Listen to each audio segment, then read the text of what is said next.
Hi, I've got a feeling this is video number 7 of COPD, a success story. Today I'm finally going to hit the big question of food for healing. It is the catalyst, I believe, for my healing and the biggest subject, I suppose, of all of these videos. So I'm going to try and just break it down into areas that I'm using food for, then the format that I put the food in, and then why I'm using those foods. So some of the reasons why I use food to oxygenate my blood. We're all looking to do that. You need an oxygenated blood to be able to heal from anything. To regenerate tissue, because we're losing tissue for a number of reasons, because we're not oxygenated, but also our lungs are just degenerating. So regenerating tissue on your lungs, your skin, just your body in general. We are eating food to raise your immune system. We've got to do that because we're always having infections, antibiotics. We've got to really keep on top of our immune system. And then also I use food to alleviate stress and anxiety, depression. And I also use food to detox after all of those chemicals. You know, we've had an infection, we're doing prednisone, we're doing antibiotics, so I'm constantly detoxing myself as well.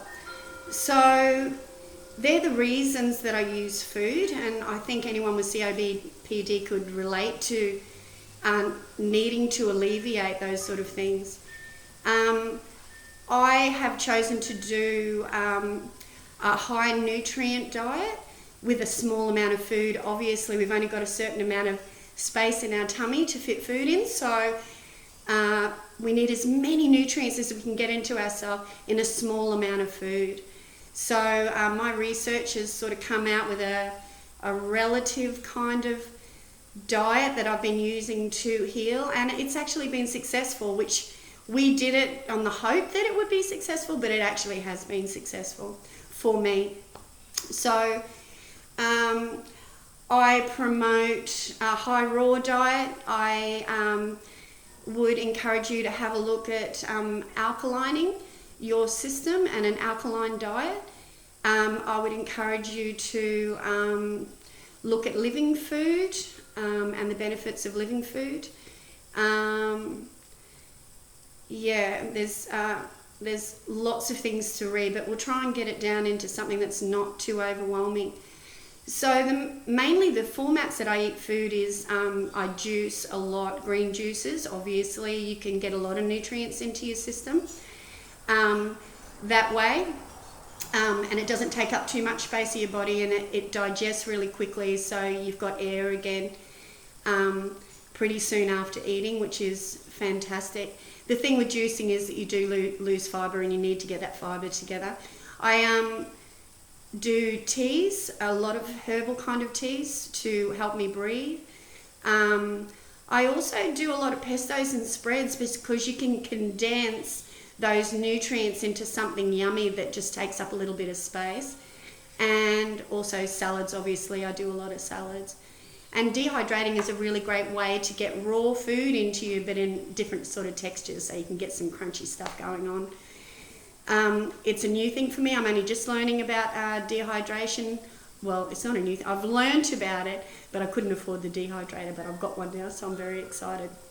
So let's just start at the beginning. So in my notes, I've written up oxygenating your blood first. So you need iron. Iron reduces the levels of hemoglobin, and they're the carrier of oxygen in your blood. So leafy greens will give you a lot of iron. You need to have a low-fat diet to oxygenate your blood. Sorry, I'm having trouble today breathing. Fruits and veg are high in potassium and magnesium, reduces the acidity because we're trying to get an alkaline system going. It's rich in antioxidants and vitamin C and E that protects the oxygen-carrying blood cells through your system.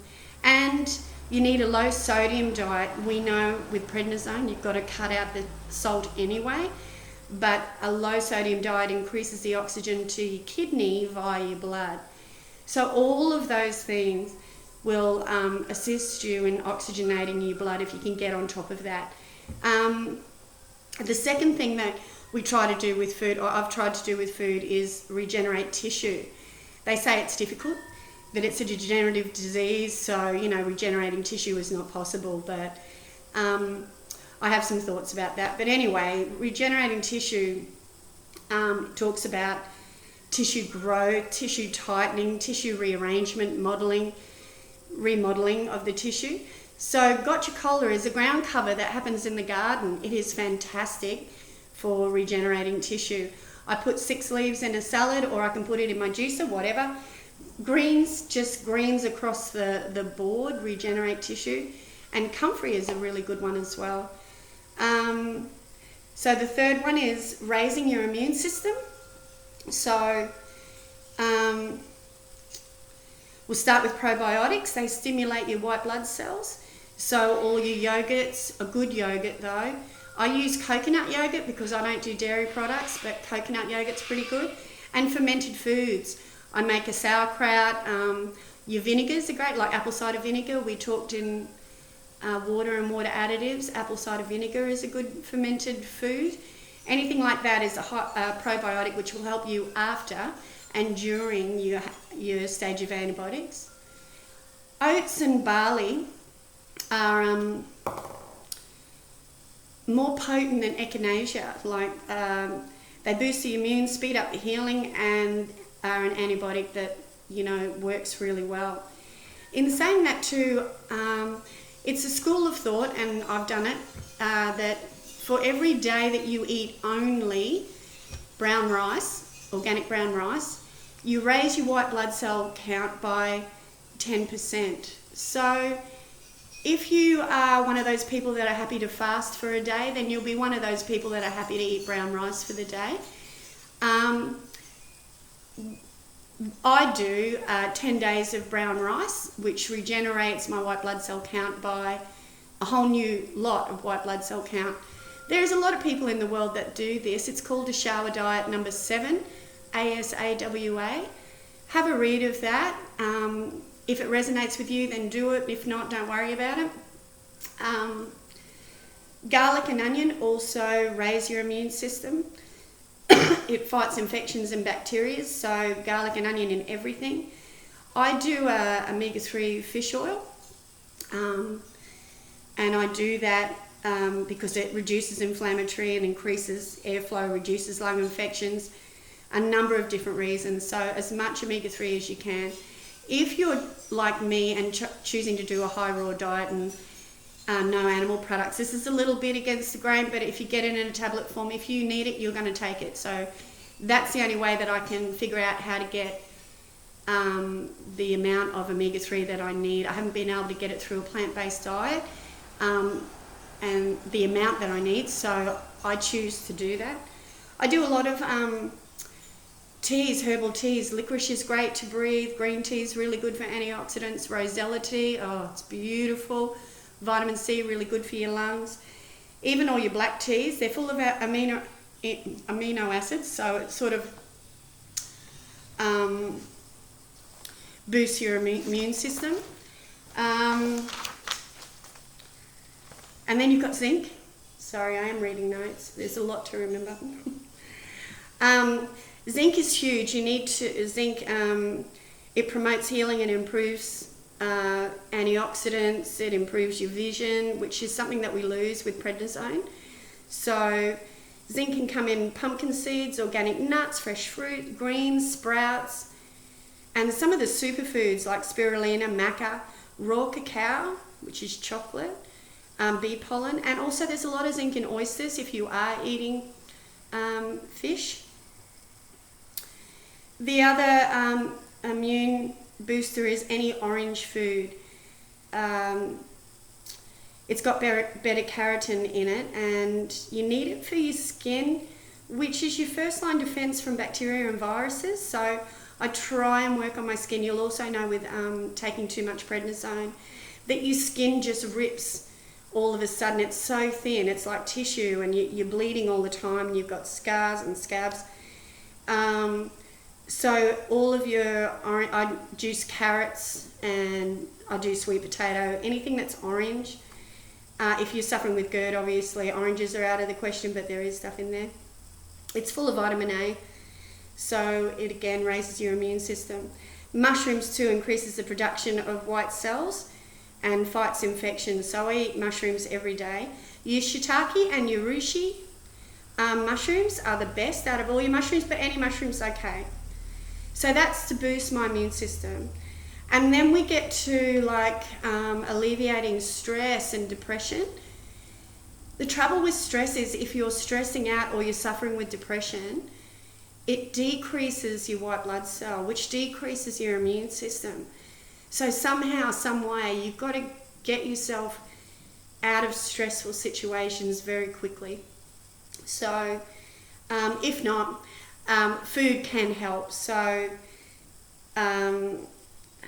asparagus is high in folate, and folate is a really good thing to keep you cool in stressful situations.